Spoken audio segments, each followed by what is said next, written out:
and that would be Shaheen. And Shaheen said to me that he likes adventure stories and, surprise, surprise, or not surprise, surprise, romance too. So welcome to the center of the storytelling world, Shaheen.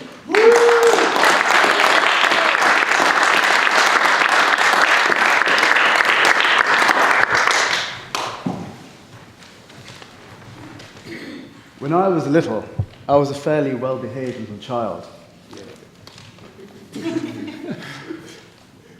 But every now and then, I might get told off in class for being a little bit chatty, but overall, my marks for behavior in school was pretty high. But every now and then, I might do something different. This is a story about one such incident. When I was little, my parents, when they used to go to work during the summer holidays, I would be left at a play centre. And over there, I'd have the chance to meet up with other children and have fun and get on with other activities, like playing games with balls and going out to places like museums.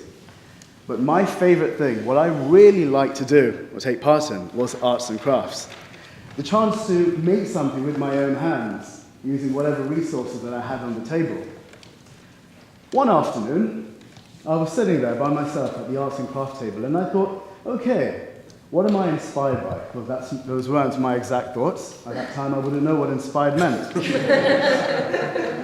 But I knew what really moved me. I liked movies and cartoons like King Arthur and other characters like Zorro. So I decided, right, I'm going to dress up as a knight.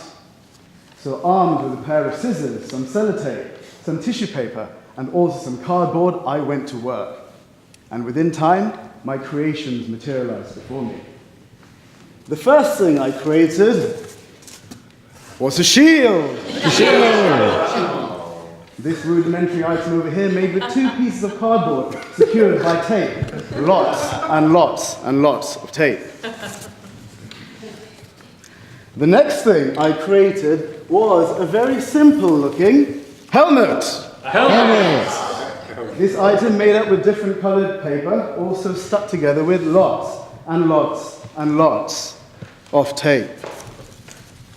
And the last thing I created was a sword. A sword. But there was one problem with this sword. When I grew up, whenever I seen a sword made on television, this was a problem. It was floppy.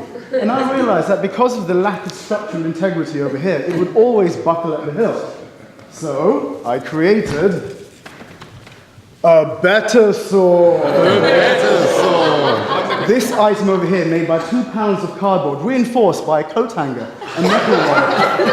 A metal one I'd stolen from one of the playgroup leaders, and reinforced with wood paneling I'd stolen from another arts and crafts bench, and I reinforced with sellotape to make it waterproof.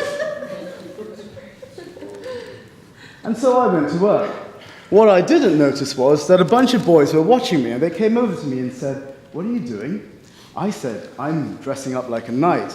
And they said, Can you make us one as well?" I thought, sure. So I went to one of the lads, I measured the circumference of his head, and I made him a helmet as well. Went to the other lad, I did exactly the same thing. And finally, I gave one of them the floppy sword. And then more and more came.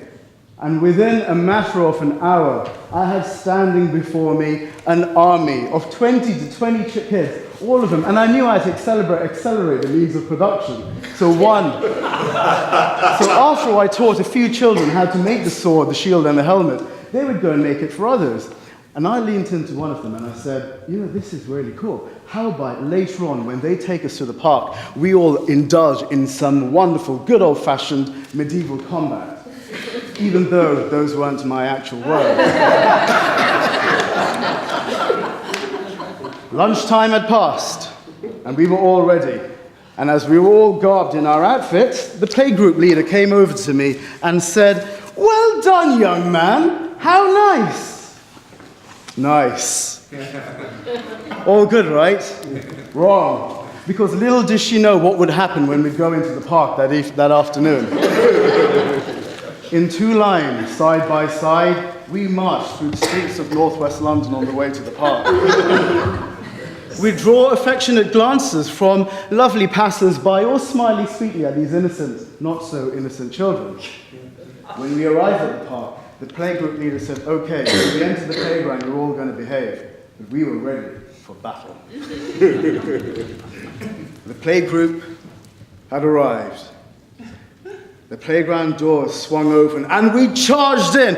War had begun. A slash over here, a slash over there, a thrust, a parry. But it was too late. The playgroup realized they caught on what was happening, and they tried to intercept, but it was too late. We were all fighting. First it was a sword, and then it was a shield bash, and eventually hands and feet started getting involved as well. And not too long afterwards, stones were being thrown. I distinctly remember a bunch of kids terrified, running, "Mommy!" as they tried to escape the playground with their parents. It was carnage. But we had fun. No one was hurt, and we were alive in that moment. And just as I was about to deliver my final blow on one of my friends, my sword was grabbed and confiscated. The playgroup leader said, "Right, we're all going back to the play center." In two lines, side by side, with our heads sunk, we walked back to the play center. We didn't notice if anyone was giving us sweet and affectionate smiles. When we arrived back at the play center, the playgroup leaders gave us a right old bellowing. I don't remember any of the words that they said. But soon afterwards, all the children dispersed, going back to what they were doing. But what happened to me? My shield was torn from my arm and my helmet from my head, and I was given a good telling off to as well. And then I was left. And it was surreal standing there. It was as if nothing had happened. We had one bunch of kids over there in the arts and crafts corner, another one playing ball outside in the courtyard. But I was standing in the corner, looking at a rubble of torn cardboard, twisted coat hanger wire, and broken bits of wood. The Battle of Twyford Park took place many years ago. I have faint memories of that event, some of them embellished. But I'm hoping somewhere in this world there's someone, or some others, who've grown up like me, who have a memory of that day. A day where we had unbridled fun in the park. A day where we were creative. A day where we were alive. A day where there was a sword that never buckled. The day where we all took part in the Battle of Twyford Park.